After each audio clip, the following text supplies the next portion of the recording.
My name is Pastor Brett Finster. I'm one of the associate pastors here at Rock Harbor Church in Bakersfield, California. Before we get started, I wanted to let you guys know I just started a Facebook and Instagram, so you can go to just type in Pastor Brett Finster. It should pop right up. I'd appreciate it if you liked and followed that, and you're going to be able to stay up to date on what videos are coming out and current events and different things like that as well.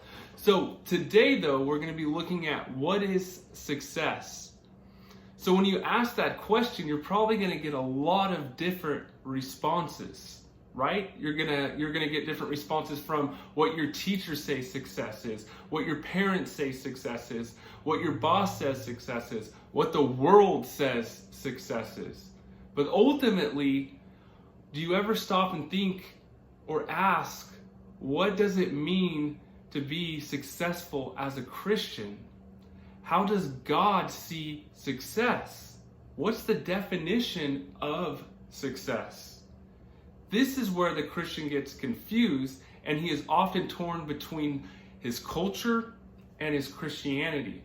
In the culture, the definition of success always revolves around position, power, prestige, money. The world will say things like a successful man is someone who can make more money than his wife can spend, and a successful woman is one who can find such a man. The world will say things like success is having a big house, big cars, parties, all these different things, all the sex you want, anything you want at your fingertips. Just look what goes on in the music videos and all the different things, and this is how people see what success is. And they tell you that, oh, this is total freedom. But that's nothing but a lie, because ultimately these worldly things will control you. You're really not free. You're enslaved to sin at this point. Right? And now, don't get me wrong, as a Christian, we are supposed to take care of our families. We are supposed to provide for them. We have to make money. And it's okay to be successful. But the question is, what are you doing it for?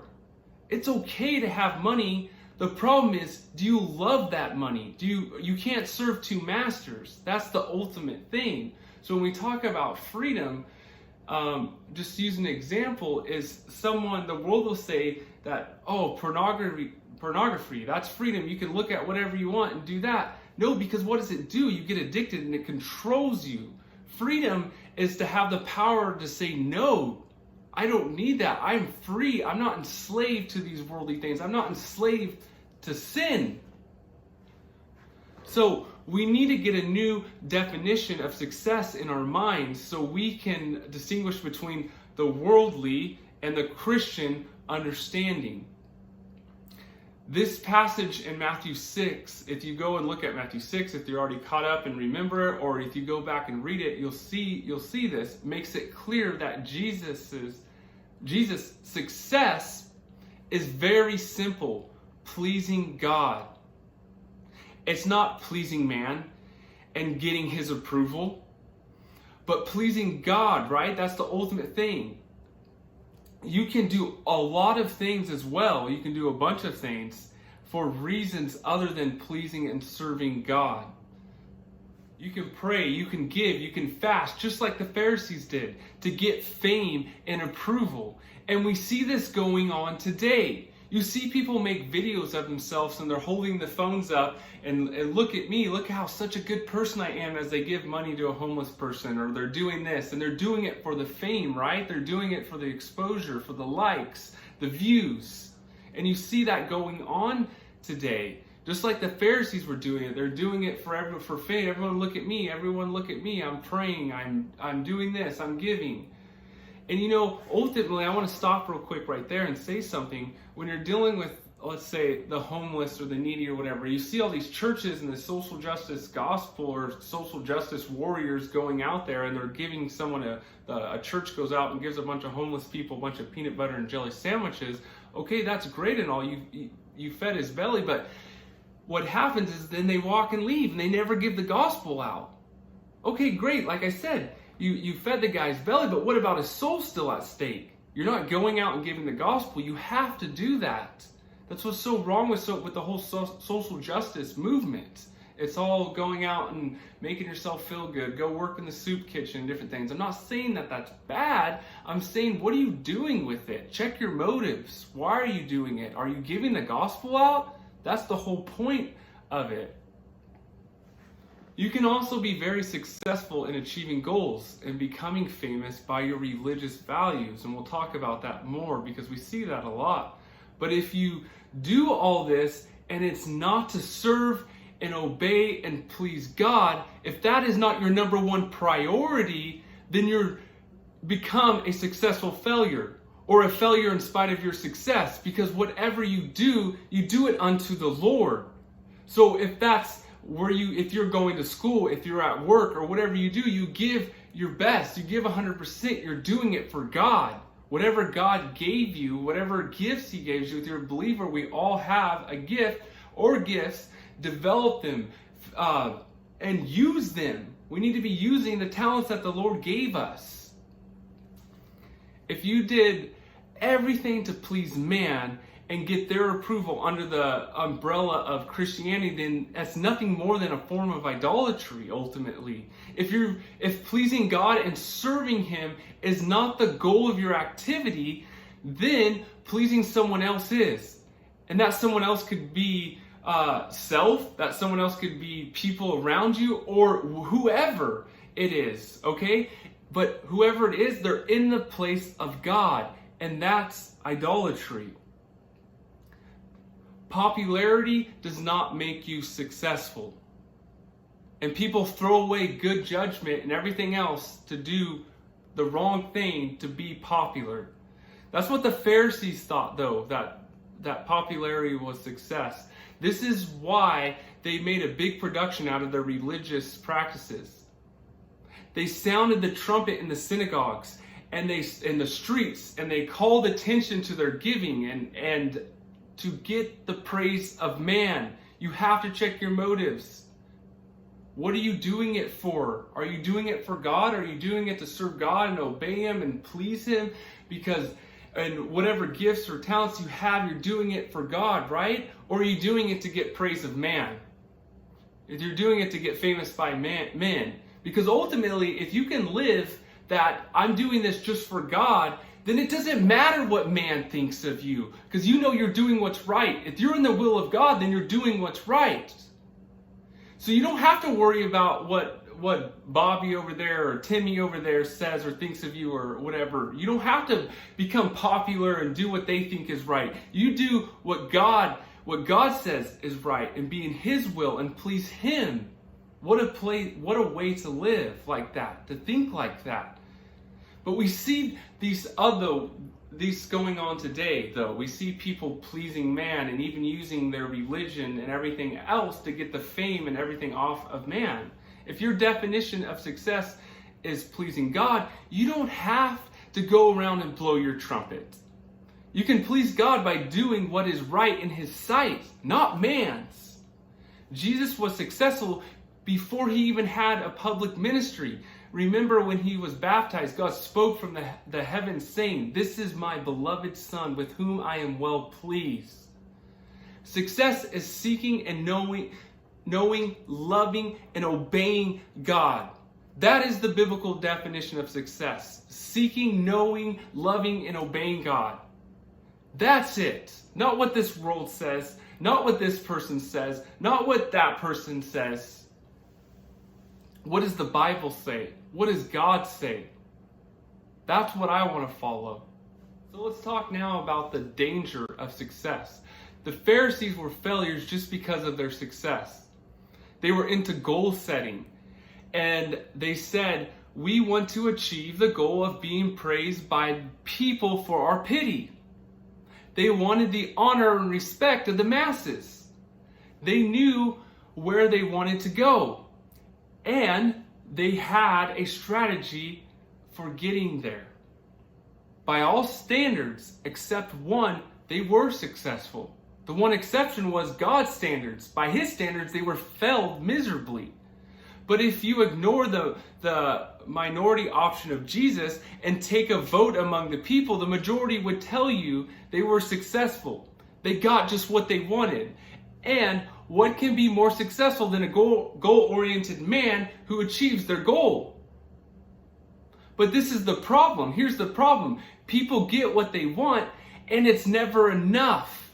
They think they will be fulfilled. If I just do this, I will feel good. People set the wrong goals. That's the problem about the goal setting, is they're setting the wrong goals.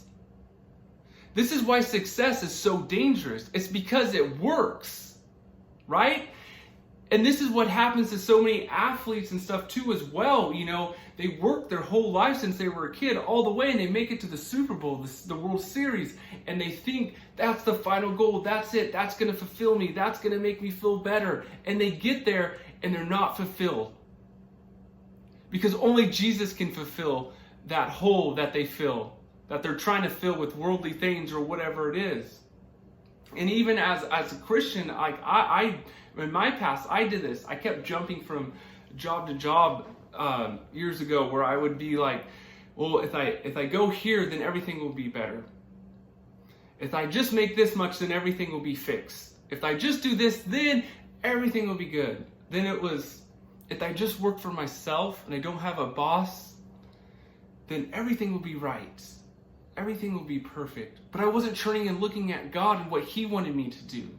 And I went and I did that as well, and I worked for myself as well, and it still wasn't fulfilled. No matter what I did, I wasn't fulfilled because I wasn't doing what God was wanting me to do. I was trying to get it from the world. So that's taking a spiritual problem and trying to solve it by worldly solutions, and that's never going to work. So you get what you want, and you are successful, you think. Now, you cease to ask, is this good or wise? Is it what God wants for me? If not, your very success cuts you off from seeking the essence of success, which is pleasing God. The Pharisees succeeded and got the praise of men. And Jesus said that was the reward. There's a problem. So that goes back. Do you want your reward now? And little reward from men around you in the world and praise? Or do you want to be rewarded by your Father, your Heavenly Father? We see Christians today, and they have successful ministries, right? But they are doing it for themselves. They are doing it to please people, to be popular, and have fame and money. We see that all the time with a lot of pastors, a lot of churches going on. But one day, if they're saved and all that, and they can very well, probably a lot of them are, and everything else, maybe some of them are, I don't know, I can't judge that, but they will be judged one day. And if they did everything for earthly rewards, they will watch their heavenly rewards be burned up or given to someone else, right? And we see this because there's worldly Christians, there's carnal Christians. There's all sorts of different categories going on. But let's talk about this for a minute. Let's look at some of what's going on in the world and these churches and different things like that. You have Hillsong and all these different things. And you look at the pastors and different things going on there, and they're going out wearing, they're in their cool, hip, designer clothes and all that, okay? But then they're going out with Justin Bieber and taking shots at the bar. And all these other pastors telling people to take out loans to give to them, and it'll come back to you so that they can be successful. I'm not saying that a pastor has to be poor. I'm not saying that Christians need to be poor, but come on, man. Really? The other thing you see is there was one pastor that I saw, he's in more of a lower income area, and he's rolling up in his $200,000 car and getting out and going in then, like I said, and telling people to take out loans and getting people into debt to give to him. Now, are they serving God? Are they doing God's will? Or you have Joel Osteen and different things with all his fame and everything and fortune, everything he's got going on, and that guy can't even answer the question, is Jesus the only way? Well, I don't know, he says, and there's good people here. No. Jesus is the only way. That's why all paths don't lead to heaven. Because there's a huge contradiction going on. Because in Christianity, what does it say? Jesus is the only way. If you can't answer that question, we have a big problem. How can a pastor not answer that question? Is Jesus the only way? Yes. But they don't see, they're doing it for popularity. They got to keep their fame. They got to keep their wealth. They got to look good. They got to be PC about everything. And it's sad, but one day they'll have to answer for all that. So the question is, do you want to be rewarded by the world and men for a short period of time on this earth?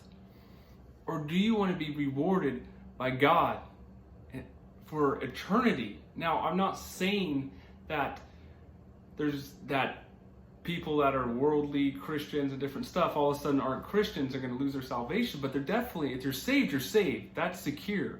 But you're definitely going to lose rewards if you're doing it for the praise of men and doing nothing for Him and being basically a useless servant, basically, when it comes down to it. So just as a parent, though, so don't get me wrong too, because we're not perfect. So let's look at this. Just as a parent is pleased with the attempts of his child walking, when you see that, when you see your kid, if you've ever experienced that, or if you could imagine, you are well pleased with your kid, right? When you see him walking, it's an amazing thing. It's an amazing time to see him take their first steps. So our Heavenly Father is pleased with our often awkward and inefficient attempts of His children, of us believers, to walk in the light. So it's not just getting there that pleases God, but the trying. Not just the destination, but the direction that you're going that pleases Him. Okay? If you're going in the right direction, that's what really matters. You know what? We'll take one step forward and 2 steps back sometimes, but we keep moving and we're still going in the right direction. Now, when you're going down the other way, that's when we have the problems, right?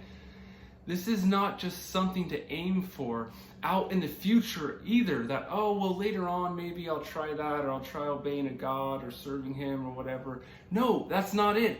It's a present relationship in which I choose to try my best to obey and serve and please the Lord now, not off in the distant future. Now, lastly, as we finish up, I wanted to say a few things. Mary and Joseph are not successful people by the world's standards, but they please God, right? John the Baptist would have been considered a total failure by the world.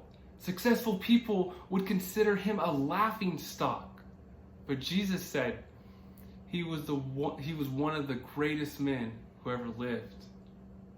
We can go on and on. What's more important is we should join the list of those who live by the biblical definition of success. Well, I thank you guys for watching. I hope this was fruitful for you.